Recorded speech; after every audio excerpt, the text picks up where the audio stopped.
ஆஜானுபாகு தோற்றமில்லை, 6 அடி உயரமும் இல்லை, செல்வ செழிப்பு மிகுந்த குடும்பமும் இல்லை. ஆனால் செந்தமிழுக்கு செல்ல பிள்ளை, பின்புலம் எதுவும் இன்றி தன்புலம் தான் உணர்ந்து பெண்புலத்தால் உயர்ந்த பெருமகன் முத்தமிழறிஞர் டாக்டர் கலைஞர் அவர்களுடைய அருமை புத்திரன் ஆசை மகன் இன்றைய தமிழ்நாட்டினுடைய முதல்வர் அவர்களுக்கு பிறந்த நாள் நிகழ்வு. ஒரு கலைஞனாக இங்கே வந்து நம்மையெல்லாம் வழிநடத்தி கொண்டிருக்கக்கூடிய ஒரு தலைவனினுடைய புகழ் பாடுவது என்பது எனது தார்மீக கடமை என்று உணர்ந்து நான் இங்கே வந்திருக்கிறேன். அதற்கான அடிப்படை காரணம், இருக்கும் இடத்திற்கு 100% விசுவாசத்தை காட்டக்கூடிய அரசியல் உலகத்தில் ஒரு முக்கியஸ்தர் என்றால் இன்றைய முதல்வர் அவர்களால் செயல் பாபு சேகர் பாபு என்று அழைக்கப்பட்ட அறநிலையத்துறையுடைய ஆற்றல் மிகுந்த டிரான்ஸ்பரன்சி வெளிப்படைத்தன்மையோடு ஒரு அறநிலையத்துறையை கடந்த 4 ஆண்டுகளுக்கு மேலாக, ஒரு கோயில் என்றால் என்ன, அந்த கோயிலில் எவ்வளவு முன்னிருப்பு, அந்த கோயிலுக்கு எவ்வளவு இடங்கள், எங்கே இருக்கிறது. நாங்களெல்லாம் இளம் வயதில் அரசியல்வாதி அல்ல, ஆனால் அரசியல்வாதியின் மகன், அரசியலை உணர்ந்தவன் அருளாளர் ஆரம் வீரப்பன் அவர்களை அறநிலையத்துறை அமைச்சர், பிடிஆர் பழனிவேல்ராஜன் தான் அமைச்சர். அந்த நெத்தியில பட்டை குங்குமம் கொள்கை. இந்த இயக்கத்தின் மிகப்பெரிய ஒரு ஜனநாயக மாண்பு என்பது, உங்களது கொள்கை என்ன, ஆன்மீகவாதியா இருங்கள், உங்களது கொள்கை அந்த சுதந்திர அடிப்படையில் நெற்றி நிறை விபூதியும் குங்குமத்தோடு இருக்கக்கூடிய அற்புதமான ஆன்மீகவாதி அறநிலையத்துறை அமைச்சர் அவர்கள் அழைத்தார். பண்ருட்டியிலிருந்து ஓடி வந்தேன். இந்த அம்பத்தூர் பகுதியில் இங்கே வந்து நின்று பேசுவதற்கு காரணமாக இருந்த என் தாய் தந்தைக்கு என் முதல் வணக்கம். தமிழ்நாட்டினுடைய தலைநகரம், அதில் முதல் பெண் மரியாதைக்குரிய சகோதரி மேயர் பிரியா அவர்கள் உள்ளிட்ட இந்த தொகுதியினுடைய சட்டமன்ற உறுப்பினர், சேர்மன், பகுதி செயலாளர்கள், இந்த திராவிட முன்னேற்ற கழகம் என்ற பாரம்பரியம் கொண்ட கட்சியினுடைய தேரை அடுத்த கட்டத்துக்கு நகர்த்தி கொண்டு செல்லக்கூடிய நிர்வாகிகள் நிறைந்த இடம். உங்கள் அனைவரையும் வணங்குகிறேன். இங்கே கொஞ்ச நேரத்துக்கு முன்னால் டிஆர் பாலையா அவர்கள் பேசிட்டு போனாங்க. அவர் இருந்திருந்தால் என்ன சொல்லலாம் யோசிச்சு பார்த்தேன். அவர் இருந்திருந்தால் தமிழ்நாட்டினுடைய சாலைகள் எல்லாம், நெடுஞ்சாலைகள் அனைத்தும் கொடுஞ்சாலைகளாக கிடந்தது. அந்த கொடுஞ்சாலைகளை எல்லாம் சோலைவனமாக சாலை புரட்சி செய்த ஒரு அற்புதமான அவர் காலத்தில் தான் நான் புதுக்கோட்டையில் இளம் பிராயத்தில் 1985 காலகட்டத்தில் 6 மணிக்கு நான் வண்டி ஏறினா டொங்குன்னு இழுத்து காலையில் 9 மணிக்கு கொண்டு வந்து நிறுத்துவாங்க. ஃபேமிலி பிளானிங் ஆப்ரேஷன் பண்ணிட்டு தையல் பிரிக்க முடியாத தடுமாறக்கூடிய போல நாங்கள் இறங்குவோம் கீழே. ஆனால் இன்று ஒவ்வொரு நெடுஞ்சாலை பார்க்கிற பொழுதும் டிஆர் பாலு வருகிறார், டிஆர் பாலு ஐயாவை நினைக்கிற பொழுது முத்தமிழறிஞர் டாக்டர் கலைஞர் வருகிறார்.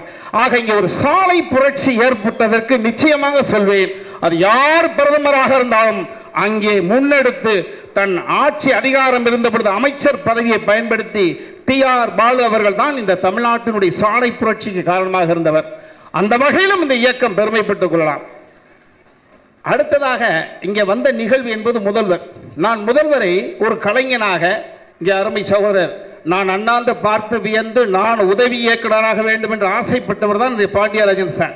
சின்னோண்டு வயசு, 90 வயசுல ஆண்பாவம் என்று அதிபயங்கரமான படத்தை எடுத்து மிகப்பெரிய புரட்சி செய்தவர். ஸோ நல்ல இதயங்கள்லாம் மேடையில் வீட்டிருக்கிறார்கள். நான் இங்கே பேசுவது முதல்வர் அவர்களை நீங்கள் எந்தெந்த கோணத்தில் தம்பிராமையா சார் பார்த்தீங்க, எந்தெந்த விதங்களில் வியந்தீங்க அப்படின்னா, முதலில் மகனாக பார்க்கிறேன். ஒரு குடும்பத்தின் பாரம்பரிய ஒரு குடும்பத்தினுடைய, நான் சமீபத்தில் கூட சொல்லியிருந்தேன், பாரதி ராஜா சார் அவர்களுடைய மகனுடைய நிகழ்விலே பிரபலத்துக்கு குழந்தையாக பிறப்பது என்பது பாக்கியம் அல்ல, அது ஒரு பனிஷ்மெண்ட். அதை போல முத்தமிழறிஞர் ஆற்றல் நிறைந்தவர்.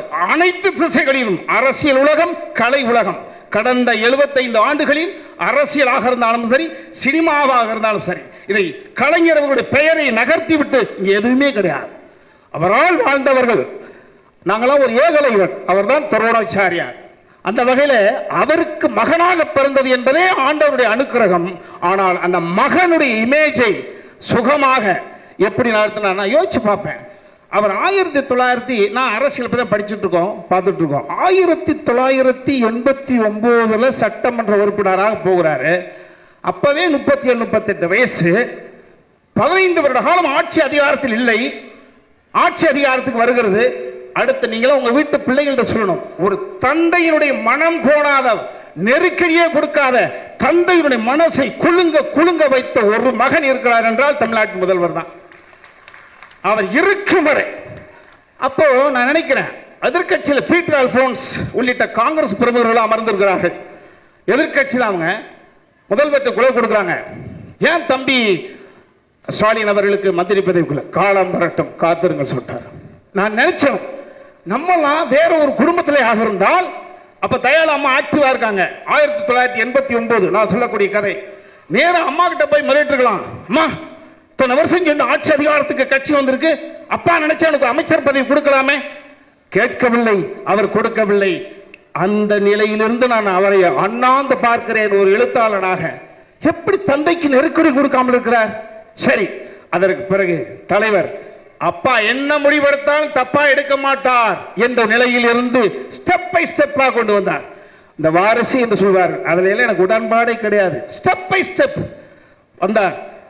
இன்றைக்கு அமர்ந்திருக்காங்க பாருங்க, மேயர் பிரியா அவர்கள் பெருமைப்பட்டுக் கொள்ளலாம், இன்றைய தமிழ்நாட்டினுடைய முதலமைச்சர் ஆட்சி அதிகாரம் செலுத்திய சீட்டில் நான் உட்கார்ந்து இருக்கிறேன் என்று அவர்கள் பெருமைப்படுத்துவதில் உள்ளாட்சியினுடைய பேர் கற்றார். அதுக்கப்புறம் துணை முதலமைச்சர், பொருளாளர், ஸ்டெப் ஸ்டெப் ஸ்டெப் பார்த்தேன். 2016 நான் அதை சொல்றதுனால தப்பா எடுத்துக்க வேண்டாம். 2016 ஆட்சி மாற்றத்திற்கான காரணம் 1.5% தான், வெறும் 1.5%. முத்தமிழர்கள் இந்த அரசாங்கத்தை புரட்டி போட்டு ஆட்சி மிகப்பெரிய வல்லுனர், கிட்டத்தட்ட உள்ளம் மிக தெளிவாக இருக்கிறது, ஆனால் உடல் திறந்து விட்டது. அந்த நிலையிலும் சீஃப் மினிஸ்டர் கேண்டிடேட் ஸ்டாலின் அப்படின்னு அனௌன்ஸ் பண்ணியிருந்தால் மேபி அந்த 1.5% என்பது கூட மாறி நிச்சயமாக அப்பொழுது கூட வந்திருக்கலாம்.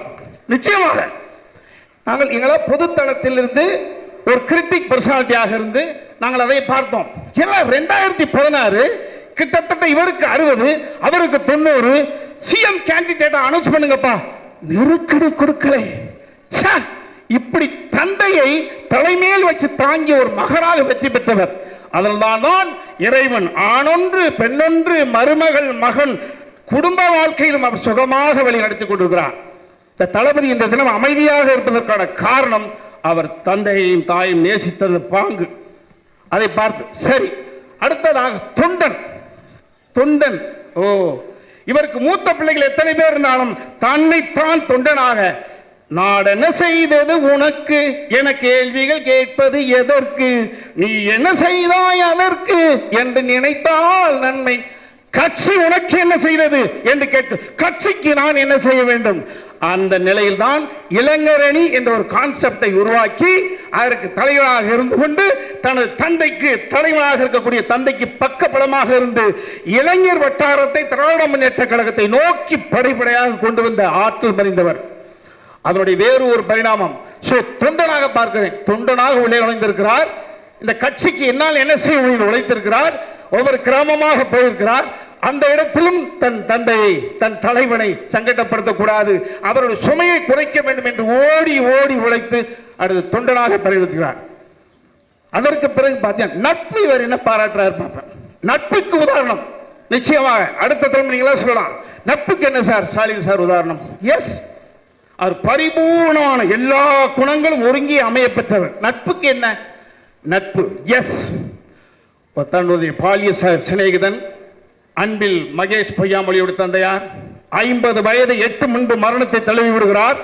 என் இயக்கம் எனது நண்பன் அவர் அப்பா அன்பில் தர்மலிங்கம். நாங்களா திருச்சி மாவட்டத்தில் அந்த குடும்பம் சீர்கெட்டு போய்விடக்கூடாது என்பதற்காக, தந்தை இல்லாமல் அந்த குடும்பம் தடுமாறிவிடக் கூடாது என்பதற்காக மகேஷ் பொய்யாமலை கொண்டு வந்து தன் மகனுக்கு நிகராக படிக்க வைத்து மகன் போல் கட்டி காத்து அந்த குடும்பத்துக்கு தந்தை இல்லாத வேதனை போக்கினார். ஒரு நட்பு அடையாளம். அவ்வளவு ஏன், பருதி இளமஎழுதி எக்மோர் 1991-96 அந்த 5 வருட காலம் ஒற்றை மனிதனாக சிங்க கோட்டைக்கு செலுத்தெழுந்து வேலை செய்தவர். இறுதி நாட்களில் கடைசி நாட்களில் காட்சி மாறுகிறது, அணி மாறுகிறார், வார்த்தை பிரயோகங்கள் இருக்கிறது. அப்பொழுது கூட அவர் கோபப்படவில்லை. பாரதி இளம் எழுதிய பற்றி ஒரு இடத்தில் கூட அவர் சொல்லவில்லை. ஆகா, ஒரு தலைமைக்கான பண்பு. அவர் இறந்த பிறகு அந்த குடும்பத்தில் இருந்த ஒரு பிள்ளை இன்னைக்கு கவுன்சிலராக இருக்கிறார். யார் செய்வார்? பகைமை பாராட்டவில்லை. சோ அதே போல இப்ப சமீபத்தில் பாருங்க, திருச்சி சிவா அவர்கள், அந்த இளைஞரணி ஆரம்பிக்கப்பட்டது 5 பேர், 5 பேர் ஒருவர் திருச்சி சிவா. நான் நினைப்பேன் கொள்கை பரப்பு செயலாளர், மேல் சபை எம்பி, இப்பொழுது அழைத்தார். கட்சிக்காக உழைத்தவர்களை, தனக்காக புகழ் பாடியவர்களை, இந்த இயக்கம் தான் இந்த இந்திய நாட்டில் உலக வரலாற்று எத்தனையோ இருந்தாலும் சரி, திராவிட முன்னேற்ற கழகத்தின் தொண்டனா வந்துட்டீல, கவலைப்படாத, உழைச்சிட்டே உன்னை தலைவர் மட்டும் பார்க்க மாட்டார், அவர் மிகப்பெரிய பரிவாக இருக்கிறது. உழைத்தவனை, கட்சிக்காக வந்தவனை ஒருபோதும் கைவிடாத ஒற்றை இயக்கம் தமிழ்நாட்டில் இருக்கிறது என்றால் என்னை பொறுத்தளவு திராவிட முன்னேற்ற கழகம். இந்த கட்சிக்காக புகழ் பாடியவனுடைய பிள்ளை திருச்சி சிவா அவர்களை சமீபத்தில் துணை பொதுச் செயலாளர் ஆக்கிற பொழுது, ஆஹா, எங்களுக்கெல்லாம் தோணுதில்ல, அப்படியா, இப்படித்தான் நட்பு பாராட்ட வேண்டுமா, இப்படித்தான் ஒரு மகன் இருக்க வேண்டுமா, இப்படித்தான் ஒரு கட்சிக்கு ஒரு தொண்டன் உழைக்க வேண்டுமா என்ற உணர்வுகளை கொடுத்தார். அதுதான் ஒரு பொதுத்தளம். முதலமைச்சர் ஆகிவிட்டார். அவருடைய தன்னடக்கத்தை பார்க்கிறேன். நான் எங்க அப்பா மாதிரி எனக்கு எழுத தெரியாது, என் தலைவன் மாதிரி எனக்கு பேச தெரியாது. ஆனால் என் தலைவன் இந்த இயக்கத்தை எந்த இடத்தில் இந்த தேரை நகர்த்தி கொண்டு நிறுத்தி சென்றிருக்கிறாரோ அந்த தேருக்கு ஒரு இன்ச்சும் குறைவராத அளவுக்கு தொடர்ச்சியாக தேரை இழுக்க முடியும். அதை என்னால் செய்ய முடியும். யார் சார் சொல்லுவா? எங்க அப்பா மாதிரி எனக்கு எழுத தெரியாது. Open statement. இது சாதாரண அதற்புறம் ஒரு ஞானத்துவம். இந்த தமிழ்நாட்டின் முதல்வர் தளபதி அவருடைய ஞானத்துவத்தை பார்க்கிறேன். அருமை தம்பி ரங்கராஜ் பாண்டே, சிந்தனையாளர், அறிவாளி, மாற்று கருத்து கிடையாது. எதிர்முகம், வேறு ஒரு சிந்தனைக்கு சொந்தக்காரன். அவருடைய தந்தையார் இறக்கிற பொழுது போகிறார். யார் சார் கேட்க முடியும்? போகிறார். ஒரு ஊடகத்தின் ஒரு பையன், இது ஜனநாயக நாடு, ஆனால் அவனுக்கும் சேர்த்துத்தான் முதலமைச்சர். அவருடைய தந்தை இறந்திருக்கிறார், மனம் வாடி போய் கிடப்பார். போய் ஏன் நாம் தமிழர் ஒருங்கிணைப்பாளருடைய அன்பு சகோதரர் சீமான் அவருடைய தந்தை மறைந்து அங்கே இருக்கிற பொழுது போன் வழியாக அது ஊடகத்தில் நம்ம எல்லாம் பார்த்திருப்போம். என்ன சீமான் அப்பா செத்துட்டாங்களா? பார்த்துக்கலாம், நான் இருக்கேன். யார் சார் சொல்வா? பகைவர்க்கும் அருள்வாய் நெஞ்சே, இந்த கான்செப்ட் அதை நான் பார்த்திருக்கேன், வியந்திருக்கேன். எப்படி இது சாத்தியம்? இது யாரும் சொல்லி கொடுத்து வருமா? வராது. பிறப்பு, தலைவனியோட பிள்ளை, எல்லோரையும் சமமாக பார்ப்பது, விருப்பு வெறுப்பு இல்லாத ஒரு கண்ணோட்டம், அது ஞானத்தன். அவரை பற்றி பேசினால் பேசிக்கொண்டு இருக்கலாம். நல்ல மனிதன். அத்தனையும் நான் அதான் சொல்லுவேன். கலைஞர் அவர்கள் 100வது பிறந்த நாளை கொண்டாடி இருக்க வேண்டும். பெரியார் அவர்கள் 100வது பிறந்த நாளை கொண்டாடி இருக்க வேண்டும். இவர்கள் அண்ணா அவர்கள் இன்னும் 40 வருட காலம் இந்த பூமியில் வாழ்ந்திருக்க வேண்டும், 60 வயதில். அவர்களெல்லாம் விட்டு சென்ற ஆயுசை முதல்வர் அவர்களுக்கு இறைவன் கொடுத்து இன்று வாழும் மனிதரில் புனிதன் நல்ல கண் ஐயாவுடைய வயதை தாண்டி சீரும் சிறப்பாக இருக்க எல்லாம் வல்ல என் தாய் தந்தை இறைவனை பிரார்த்தனை செய்து ஒரு விஷயம் நான் சொன்னேன். அரசியல்வாதி இல்லை, அரசியல்வாதி மகன் என்று சொன்னேன். அமைச்சர் அவர்களுக்கு இந்த நிகழ்வை சொல்லுகிறேன். நான் புதுக்கோட்டை மாவட்டத்தைச் சேர்ந்தவன். சிறைத்துறை அமைச்சர் ரகுபதி ஐயா அவருடைய தொகுதியை சேர்ந்தவன். இளம் பிராயத்தில் எங்கள் அப்பா ஒரு பெரியாரிஸ்ட், குடியரசு நாளில் வேலை செய்தவர், வீட்டினுடைய சுகத்தை எள்ளி வீதியில் எறிந்தவர். எங்கள் அப்பா கேட்பான், என்னடா தம்பி உலகம், காசு பணம் போயிட்டு இருக்கு, நான் பெரியார்ட்ட கொட்டு வாங்கினவன்டா அப்படின்னாரு. பெரியார்ட்ட கொட்டு வாங்கினவெல்லாம் ஒரு சர்டிபிகேட் ஐயா நினைச்சேன். ஆனால் பெரியார் விருது நான் வாங்குகிற பொழுது எங்க அப்பா தான் ஆசீர்வாதம் பண்ணி வாங்க வைத்தார் நினைத்தேன். அதே போல என் தந்தை திராவிட முன்னேற்ற கழகத்தினுடைய பொறுப்பு இல்லாமல் அந்த பகுதியில் பொறுப்பை வாங்கிக் கொள்ளாமல் ஜெகநாதன் பிள்ளை என்றால் எல்லோருக்கும் தெரியும். புதுக்கோட்டமை இன்றைய தினம் பெரியன் என்று சொல்லக்கூடியவர்கள், அன்பில் தர்மலிங்க ஐயா அவர்கள், காவிரையா, இவர்களுக்கெல்லாம் நட்பு பாராட்டுகிறவர். இந்திரஜித் அவர்கள் பேசுகிறது நினைத்தேன். என் அப்பா பேசி கவிதை உலகத்திற்காக இருப்பவர்களை சந்தோஷப்படுத்தினார். என் தந்தை செய்த அந்த பாக்கியம் முதல்வர் எனது மகனுடைய திருமண நிகழ்வுக்கு மறுநாள் 40 எம்பிக்களுக்கு கோயம்புத்தூரில் பாராட்டு விழா. அதெல்லாம் எவ்வளவு பிஸியா இருந்திருக்கும். அதையெல்லாம் விட்டு எனக்கென்று நேரம் ஒதுக்கி எனது அர்ஜுன் சார் மகள் எனது மகன், நீங்களாம் பார்த்துருப்பீங்க, அந்த திருமண நிகழ்வுக்கு 14ஆம் தேதி தனது அருமை மருமகன் சபரீசனோடு வந்து, அருமை அந்நியார் துர்கா அந்நியாரோடு வந்து என் குழந்தைகளை வாழ்த்தி விட்டு சென்றார்கள். நான் அப்பொழுது அவர் ஓடி போய் சொன்னேன், எங்க அப்பா ஒரு ஆன்மா மேலிருந்து சந்தோஷப்பட்டிருக்கேன். பெரியார் விருது வாங்கிய பொழுது அந்த கிரெடிட் கோஸ் மை ஃபாதர், நீங்கள் வந்து வாங்கியது கூட. ஸோ ரொம்ப மகிழ்ச்சியான தருணம். மீண்டும் மீண்டும் முதல்வர் அவர்களை வாழ்த்தி வணங்கி விடைபெறுகிறேன். நன்றி வணக்கம்.